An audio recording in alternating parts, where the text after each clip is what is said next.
Good morning. আবারও তোমাদের সাথে একটা মিনি ব্লগ শেয়ার করতে চলে এসেছি। তো চলো বেশি কথা না বাড়িয়ে ভিডিওটা স্টার্ট করা যাক।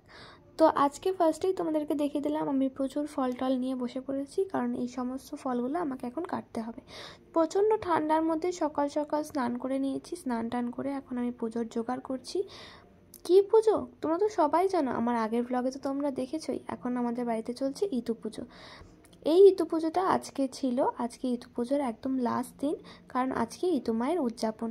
তো সেই জন্যই সকাল থেকে বাড়িতে সমস্ত তোড়জোড় শুরু হয়ে গেছে। এখানে আমি সকালে মাকে ভোগ নিবেদনের জন্য মায়ের জন্য সমস্ত ফল টল কেটে নিচ্ছি, যেহেতু সকালের পুজোটা আজকে আমি আর পিসি মিলে করে নেব। আর ওদিকে মা সমস্ত ভোগের আয়োজনগুলো করছে।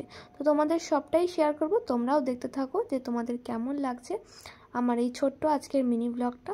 তো চলো, আমি এখানে সমস্ত ফল টলগুলো কেটে নিয়েছি। তোমরা অবশ্যই দেখে জানিও কিন্তু তোমাদের আজকের এই মিনি ব্লগটা কেমন লাগছে। তো চলো, তো আস্তে আস্তে আমি তোমাদের সাথে পুরোটা শেয়ার করি। আজকে সারাদিন আমি প্রচুর কিছু করেছি, আজকে প্রচুর একটা হেডটিক ডে গেছে। তো চলো সেই সারাদিনের মিনি ব্লগে আমি আজকে কী করছি তোমাদেরকে সাথে শেয়ার করি। তো এখানে সমস্ত ফল টল আমি কেটে নিচ্ছি, সব কিছু কেটে কুটে গোছানো হয়ে গেছে। আর এবার আমি সমস্ত ঠাকুর দিয়ে নেব। যদিও আমাদের বাড়িতে অনেক ঠাকুর, এখানে তোমরা দেখতে পাচ্ছ আসনে ঠাকুর আছে, ওদিকে আমার বড় মা রয়েছে, ওদিকে আমার গোপাল রয়েছে। তো সবটাই তোমাদেরকে দেখাচ্ছি। এখানে দেখো আমি কত সুন্দর করে শিব ঠাকুরকে স্নান করাচ্ছি। তো সবটাই তোমরা দেখতে পাচ্ছ। এখানে আমি সুন্দর করে ঠাকুরকে দিয়ে নিলাম, আর এখানে আমি গপুকে উঠিয়ে দিয়েছি।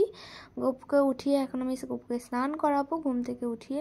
এখানে গপুর আমি যে চাদরটা রয়েছে বিছানার, সেটাও কিন্তু চেঞ্জ করে দিলাম, কারণ যদি প্রতিদিনেরটা চেষ্টা করি প্রতিদিনই চেঞ্জ করে দেওয়ার। এখানে গোপালকে আমি সুন্দর করে স্নান করে নিচ্ছি অল্প অল্প জল দিয়ে। আর এখানে আমি কিন্তু কোনো ঘটি খুঁজে পাচ্ছিলাম না, ওই জন্য আমি গ্লাসের মধ্যে যেটুকু জল ছিল আমি সেটা দিয়ে গোপালকে একদম অল্প জলে স্নান, কারণ প্রচণ্ড ঠান্ডার মধ্যে ও তো ছোটো মানুষ, ওরও তো কষ্ট হয় বলো। তো যাই হোক, এখানে আমি গোপালকে স্নান করিয়ে সুন্দর একটা জামা পরিনি, যেহেতু বাড়িতে পুজো, একটু সাজুগুজু না করলে হয় বলো। তো সেই জন্য গোপালকে আমি সুন্দর করে এখানে স্নান টান করিয়ে নিয়েছি। তো স্নান টান করানোর পরেই এখানে গোপালকে আমি ভোগ নিবেদন করব, তোমরা পুরোটাই দেখতে পাবে। এখানে আমি আজকে অনেক টাইম লেগে যায় আমার ঠাকুর দিতে, কারণ আমি অনেক ঠাকুর যেহেতু, সুতরাং সুন্দর করে আমাকে এখানে পুজোটা দিয়ে নিচ্ছি। এখানে গোপালকে দেখো আমি কত সুন্দর করে সোয়েটার পরাচ্ছি, কারণ প্রচুর এই ঠান্ডার মধ্যে গপুকে স্নান করিয়ে যদি তুমি সোয়েটার না পরে তাহলে তোর ঠান্ডা লেগে যাবে, তাই না? তো সেই জন্য এখানে দেখো আমি গপুকে একটা ছোট্ট সোয়েটার, ওরই মাপে একদম, আমি ওকে একটা সুন্দর সোয়েটার পরিয়ে ওকে আমি চুপ করে বিছানায় বসিয়ে দিলাম।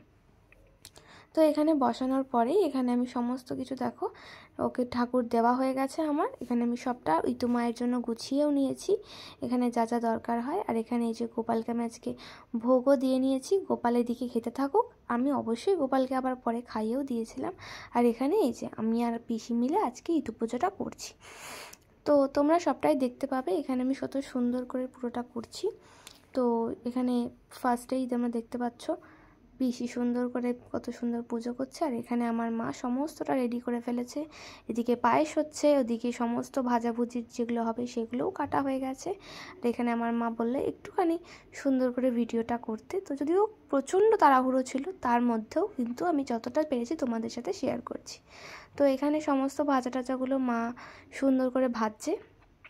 তো কারণ সেই দিনটা ছিল এতটাই ব্যস্ততম না, যে কি বলবো, আমি তো ভাবতেই পারিনি যে আমি তোমাদের সাথে এই ভিডিওটা শেয়ার করব, কারণ এতটা রাশের মধ্যে একটা দিন ছিল যে কি বলবো। এদিকে আমি তাড়াহুড়ো করে আবার ওপরে এসে, যেহেতু পাটিসাপটা হবে, নিচে আর জায়গা ছিল না, এত কিছু নিচে হচ্ছিল। তো সেই জন্য আমি মাকে বললাম আমাকে দাও, আমি ওপরে গিয়ে নারকেলটা সুন্দর করে তোমাকে কুড়িয়ে দিচ্ছি। যদিও আজকের পাটিসাপটাটা কিন্তু আমিই করেছি, আমি আগেও এক দুবার করেছিলাম। তো এখানে মা আমাকে সবটা বলে বলে দিয়েছে, মাও হেল্প করেছে, আর আমি কিন্তু পাটিসাপটাটা করেছি। তো কারণ আমার খুবই ইচ্ছা ছিল যে ইতু মা লক্ষ্মীকে আমি একটুখানি নিজের হাতে কিছু একটা বানিয়ে দেব। তো সেই জন্য ঝটপট আমি একদম সুন্দর করে সবটা রেডি করে নিয়েছি। তো এখানে নিচে এসে দেখি মায়ের কিন্তু অলমোস্ট খিচুড়ি কমপ্লিট, একদম মা নামাবে। তো সেই সময় আমি খিচুড়িটা মাকে বললাম দেখি কেমন হয়েছে। তো এই দেখো কত সুন্দর খিচুড়ির কালারটা এসছে। এখানে সমস্ত ভাজা টাজাগুলো ভাজা হয়ে গেছে। তো এরপর আলুরদমও আমি তোমাদেরকে দেখালাম, পুরোটাই আমি তোমাদেরকে দেখাবো। আর এখানে আমি যে পুরটা হবে সেই পুরটা রেডি করছি। যদিও খুব তাড়াহুড়োর মধ্যে করেছি, জানি না কতটা তোমাদের জন্য ক্যাপচার, কারণ এই সময়টা প্রচণ্ড তাড়াহুড়ো হচ্ছিল, কারণ অনেকটা যদিও লেট হয়ে যাচ্ছিলো, তো আমি যতটা পেরেছি ততটাই ক্লিপ নেওয়ার চেষ্টা করেছি। আর এখানে এই যে আমার মা আমাকে এই যে ব্যাটারটা হয় সেই ব্যাটারটা আমাকে গুলে দিয়েছে, মানে পাটিসাপটার যেই আমরা গোলাটা করি তো সেইটা। আর এখানে আমি আস্তে আস্তে সুন্দর করে সবটা করে নিলাম একটা একটা করে। চলো পাটিসাপটাগুলো রেডি হয়ে গেল। তো এবারে সেটা নিয়ে যাই মায়ের সামনে গিয়ে পরিবেশন করি।